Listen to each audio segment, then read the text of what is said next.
fellow gamers, World of Warcraft players, YouTubers, fans, and friends alike. Welcome to the channel. This is a Cunning WoW production presented to you by me, your host, Swingshift. Today in this video, I am discussing Deathknight. This is my own personal specialization for talents and glyphs for the Blood DK, or Deathknight tanking as of 6.1 patch. I will also mention what changed going into 6.1, as well as two of the tanking stat priority lists, which are survival tanking and DPS tanking.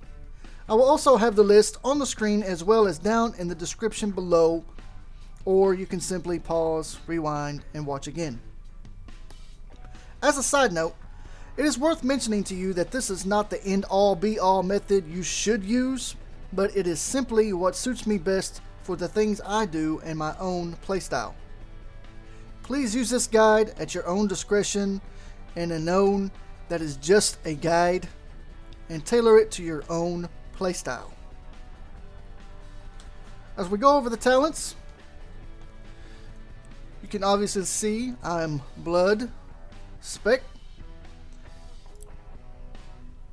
For the first tier, I call them tiers. You can call them what you want. At the level 56 range, Plague Bearer, Plague Leech, Unholy Blight. I go with Plague Leech. 25-second cooldown. You can't beat that. It's best to use this. Some people use it on cooldown. I use it when I have nothing else to use, or if I'm in a situation where I feel like I'm getting closer to death, I can use this and it will automatically give me some runes back, which will enable me to death strike immediately. It will consume both of the diseases, blood plague and frost fever. So once you use this, you should know that you should reapply your disease back on the target, and that is mainly for single target like a boss. For trash, of course, blood boil is going to spread the diseases, so not that big a deal. I recommend using this talent. It's a micromanagement type of talent that will suit you best in the long run. The next tier, Lichborn, Anti-Magic Zone, Purgatory. I use Purgatory. It's a passive ability. Prevents death when you sustain fatal damage, instead of absorbing incoming healing equal to the amount of damage prevented. It only lasts 3 seconds, but 3 seconds could save your life. It has mine more cases than not. I do switch back and forth from Purgatory to Anti-Magic Zone depending on the fights and the situations. The only downside to Anti-Magic Zone, which two downsides actually, is one, it only lasts 3 seconds, which could be helpful or not depending on how long things last. The other downside is 2-minute cooldown. I'm not a big fan of long cooldowns. Lichborn, I don't use it in tanking. I use it for PvP. Next tier, Death's Advance, Chillblains, Asphyxiate. I use Death's Advance when I'm tanking pretty much all the time. You never know when you're going to have to get to somewhere fast or get out of something fast. 30-second cooldown, so it works really great. I combine this with my racial because I'm a Worgen. Dark Flight. So I have 2 speed increases that I can use pretty much at any given time. Chillblains, I never use it. That's up to you if you want to. It could be helpful for trash when you're tanking. As far as raids go, it might be helpful in heroics, but I've never used it. That's up to you. Asphyxiate is the one that I rotate back and forth from Death's Advance, and I use it occasionally if there's some ads that need to be stunned before they can throw off some spells. It works good. 30-second cooldown, hard to beat it. Next tier, Blood Tap, Runic Empowerment, Runic Corruption. I use Blood Tap always when I'm tanking. The charges go up to 12. It uses 5 every time you use it. It will replenish random depleted runes.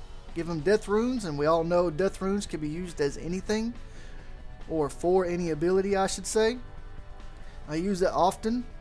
Don't use it too early, because you do want it to kind of stack up a little bit, so that way you will have some. I don't use runic empowerment. It's just way too random and iffy, and you got to have a little bit of RNG luck on your side to get it to work the way you want to, so I never use it. Runic corruption, I never use it when I'm tanking. I do if I'm DPS in a PvE environment. I also use it in PvP, but never when I'm tanking. Next tier, Death Pact, Death Siphon, Conversion. I use Death Pact. One of the great things about this ability, not on the global cooldown. So it will not take a global cooldown away from you while you're using abilities. You can, in a sense, use it simultaneously. Downside is your healers have to know that you're using it so they can heal through the negative bubble.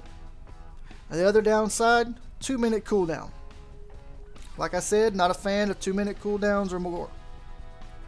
But it is a good ability, and it is something that I use when I'm tanking. I treat this ability kind of like car insurance, though. You could have car insurance from now to the end of your life and never have to use it, and it'd just be a complete waste. And that's kind of how I look at this ability. As sometimes, some cases you'll use it, some you won't. You may never need it, who knows. Death Siphon, I haven't used this ability in tanking. It may or may not be good. I have not tested it. That's up to you if you want to test that out. I have used it in PvP. This is one of the abilities that was changed into 6.1. Instead of healing the Deathknight for 333% of the damage dealt, it is now 400%. So the healing is a little bit greater. Conversion, I never use it as a tank. I use it in PvP sometimes. I've been going back and forth between Death Siphon and Conversion for PvP. Next tier, Gorefiend's Grasp, Remorseless Winter, Desecrated Ground. I use Remorseless Winter more times than not. I love the stun, and it will stun everybody in the area that's around you for a good amount of time. I do go back and forth between Remorseless Winter and Gorefiend's Grasp, depending on the situation on ad control. I do not use Desecrated Ground when I'm tanking. I use it in PvP because I don't have the human racial and I like to be able to get out of things often. Next tier, level 100 tier. This is the big change that was coming into 6.1. You have Necrotic Plague, Defile, Breath of Sindragosa. Necrotic Plague I don't use for tanking. I do use it for PvP. The gaining of the 2 runic power whenever your target is afflicted with Necrotic Plague attempts to attack you. That is only for Blood Specialization now. Unholy and Frost no longer receive that benefit. Defile is what I use for tanking, whether it is for trash or raid bosses. I do not change it. 30-second cooldown. It's very tough to beat that considering how long it lasts, how much I should say the damage does, and how it grows over time depending on how many enemies are standing in there. The mitigation, where it says enemies standing in your defile deal 10% less damage to you, that is only for Blood Specialization now. If you're Unholy or Frost, you no longer receive that benefit as of 6.1. Breath of Sindragosa, I don't use for tanking. I've used it off and on for PvP. The damage is okay at times, I guess, for PvP. I can't say for much for tanking. The changes on this is there's no initial runic power usage. Now it's just a runic power per second. So it's basically free to use and then runic power per second. The Mark of Sindragosa causes you to be healed for 10% of the spell damage dealt by afflicted enemies. That is only for blood specialization now. It is no longer available for unholy or frost specializations, which is kind of a bummer in PvP.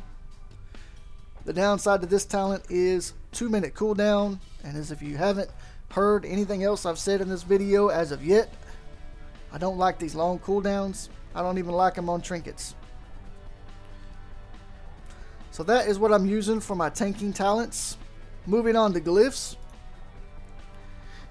I generally use Glyph of Outbreak, which no longer has a cooldown on the spell, but it costs 30 runic power, and generally you're always going to have that or close to that when you're tanking.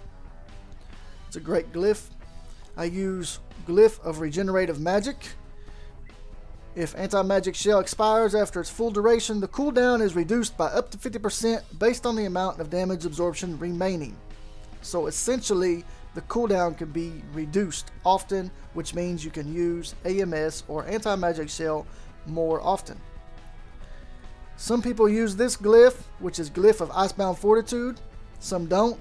I like to use it, even though it reduces the cooldown, even though it reduces the duration, I should say, down from 8 seconds to 2 seconds. I like to have that 2-second window of please help me type situation versus not. And it reduces the cooldown from 3 minutes to 1.5 minutes, and that's what I like the most out of it, which means I can use it more often. Minor glyphs, you can use Glyph of the Army of the Dead, and if you're DPS Deathknight, that's what you should use. I use it.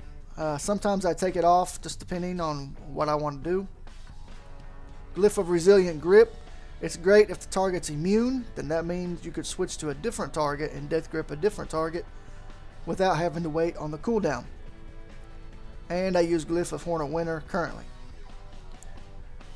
Other glyphs that could be useful for tanking: Blood Boil if you want to work on your trash.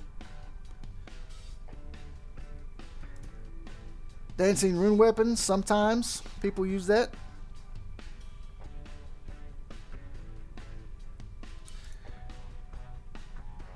A lot of people use Glyph of Raise Ally because it no longer costs runic power. I don't use it because generally there's always someone with me that can raise an ally or battle res over me or before me, and generally I'll never use that ability. So it'd just be a waste for me. And for the regenerative magic, some people use Absorb Magic and Anti-Magic Shell. It really depends on your playstyle for what you want. Vampiric Blood is something that could be used as well. I've used it before. I don't anymore. But anyways, that's my talents. That's my glyphs. I don't have any macros because I really don't use macros when I'm tanking.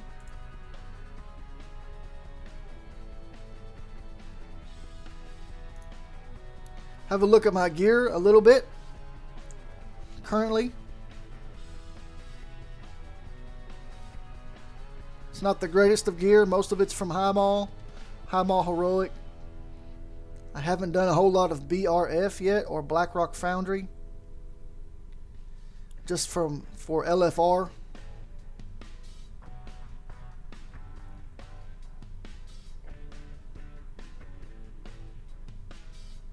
The stats for tanking. There's 2 different sets of stats. One is for survival, one is for DPS. For survival, your main stat is going to be bonus armor. Your number 2 stat is strength. 3 is mastery.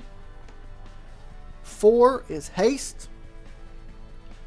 Then you have versatility, crit, and multi-strike.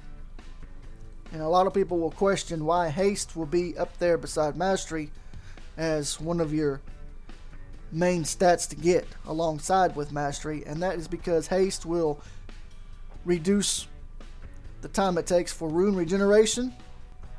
So the less time it takes for that, the more often you can use abilities to save your life. If you're going more DPS oriented, it's still going to be bonus armor, then strength, then mastery. But instead of going haste, you will go multi-strike. So you can get the double hits, which could even mean double death strikes. Then you could go versatility, haste, and crit. Now some people like to go more crit than the others, just because critical strike will give you an increased parry chance by a certain percent. But it's really RNG-ish. It's really luck of the draw. And it don't work as great as you might think. So I would go for mastery and haste for survival, or mastery and multi-strike for DPS. And I kind of have a mixture of those. I'm kind of both DPS and survival right now. And that's the stats that I go with. That's the stats that I recommend. Again, whatever is going to suit your playstyle, group composition, and situation. One more thing I'd like to mention, because I forgot it earlier, is on these glyphs. The only glyph change going into 6.1 is the glyph of runic power. Whenever you're struck by a movement impairing effect, you will generate 2 runic power every 1 second for 5 seconds. That has changed from 3 runic power every 1 second for 5 seconds. So essentially it went from 3 runic power to 2 runic power. It's not a big change. I don't know why that change would even be necessary. It's not really going to make or break you, whether it's 3 or 2 or 1 or 5. Just my opinion. Take it for how you want. I will have some video clips of me tanking after we get done with this little guide part. It's not something you can say, oh, I want to do just like that, just like that. It's just for pure entertainment of me doing a few things, and you can get to see kind of how I operate when I'm tanking. And that's all pug groups. I don't believe anybody's with me from a guild. I think they're all pugs. But that concludes the end of the tutorial. If you have any questions or comments, please leave them in the section below, and I'll try to get an answer back to you as soon as I can. Again, thanks for tuning into my channel, and please subscribe, like, and comment. See you in the next video.